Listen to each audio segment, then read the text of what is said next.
তুমি যদি আমাদেরকে মাফ না করো আল্লাহ, কে আমাদেরকে মাফ করবে?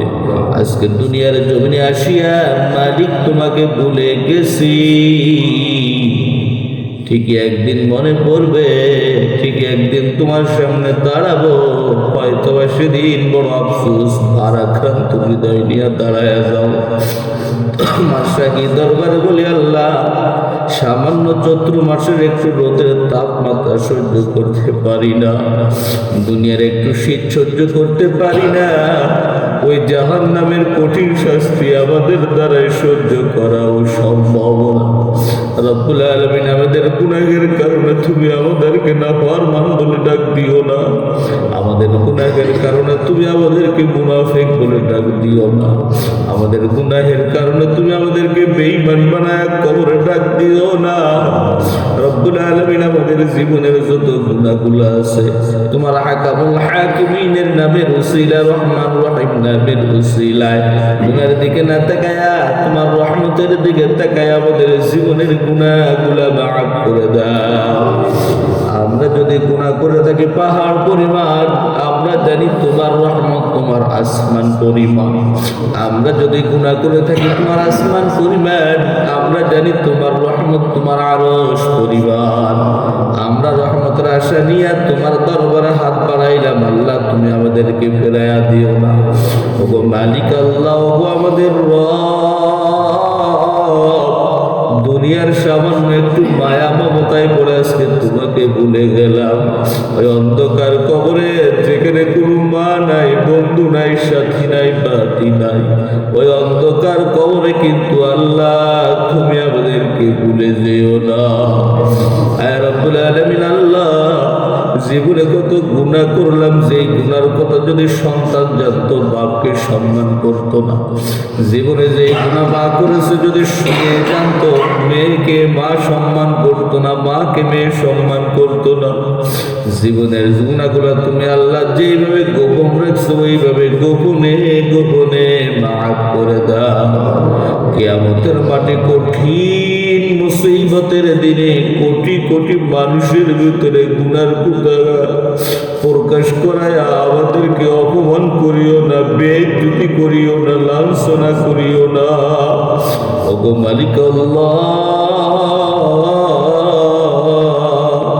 তোমারটা খাই, তোমারটা পড়ে, তোমার অক্সিজেন নেই, তারপরে তোমার নাফরমানি করি। তুমি কোনোদিন রিজিকটাও বন্ধ করো নাই, কোনোদিন খাবারটাও বন্ধ করে দাও না। রব্বুল আলামিন, অথচ দুনিয়ার জমিনে সবচাইতে বেশি যেই মা সন্তানকে ভালোবাসে, যদি ওই মায়ের সঙ্গে যদি সন্তানের ঝগড়া হয়, অনেক সময় সন্তানকে খাবার দেয় না, পথ বন্ধ করে দেয়, কথা বন্ধ করে দেয়। রব্বুল আলামিন, তুমি তো রহমতওয়ালা, করুণাওয়ালা, দয়াওয়ালা, আহকামুল হাকিমিন। তুমি আমাদের বাত বন্ধ করো না, রিজিক বন্ধ করো না, অক্সিজেন গুলোও বন্ধ করো না।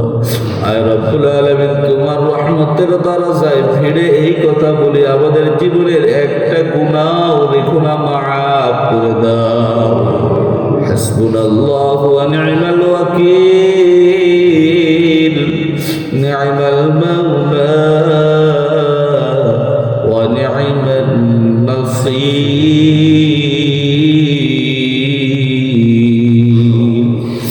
হাসবুনাল্লাহু ওয়া নি'মাল ওয়াকিল,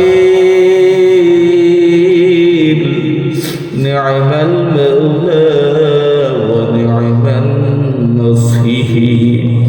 হে রব্বুল আলামিন, আমাদের মনে যে মাকসাদ আছে, আমরা যারা অসুস্থ আছে আল্লাহ ঋণগ্রস্ত আছি, অসুস্থ ব্যক্তিকে আল্লাহ সুস্থতা দান করে দাও, ঋণগ্রস্ত ব্যক্তিকে আল্লাহ ঋণ পরিশোধ করার তৌফিক দান করে দাও, কন্যাদায়ী ব্যক্তিকে আল্লাহ ভালো পাত্রের ব্যবস্থা করে দাও, যার মনে যে মাকসাদ আছে আল্লাহ পূরণ করে দাও। আমাদের ছেলে সন্তানগুলাকে দিনদার ইমানদার মুত্তাকি মুমিন ফরেজগার বানায়া দাও, আমাদের স্ত্রীগুলাকে দিনদার ইমানদার মুত্তাকি বানায়া দাও। হে রব্বুল আলামিন, আমাদের প্রত্যেকের সংসারের ভিতরে আল্লাহ তোমার খায়ের রহমত বরকত বরকত দান করে দাও। আসমানি বালা, জসমিনি বালা, জমিনি বালা হতে আল্লাহ তুমি আমাদের হেফাজত করে নাও। এই মসজিদকে না কিয়ামত পর্যন্ত কবুলের মঞ্জুর করে নাও। এই মসজিদে আল্লাহ সমস্ত মুসল্লিয়ানে কিরাম গুলোকে আল্লাহ নামাজের জন্য কবুল করে নাও। যারা নামাজ পড়তে আসে আল্লাহ তাদের নামাজগুলো কবুল করে নাও। যারা নামাজ পড়তে আসে না তাদের কাছে আসার বসার মতো থাকার মতো নামাজ পড়ার মতো তৌফিক দান করে দাও। খাস করে আল্লাহ যেদিন মালাকুল মউত নামের আজরাইল আমাদের শিহরে এসে দাঁড়ায় যাবে, দুনিয়ার সমস্ত মায়া মমতাকে অপেক্ষা করে যেদিন অচেনা একটা দিকে রওনা দিল, ওই দিন আমাদের জবান দিয়া জীবনের শেষ কথাটা বের করে দিবে, লা ইলাহা ইল্লাল্লাহু মুহাম্মাদুর রাসূলুল্লাহ।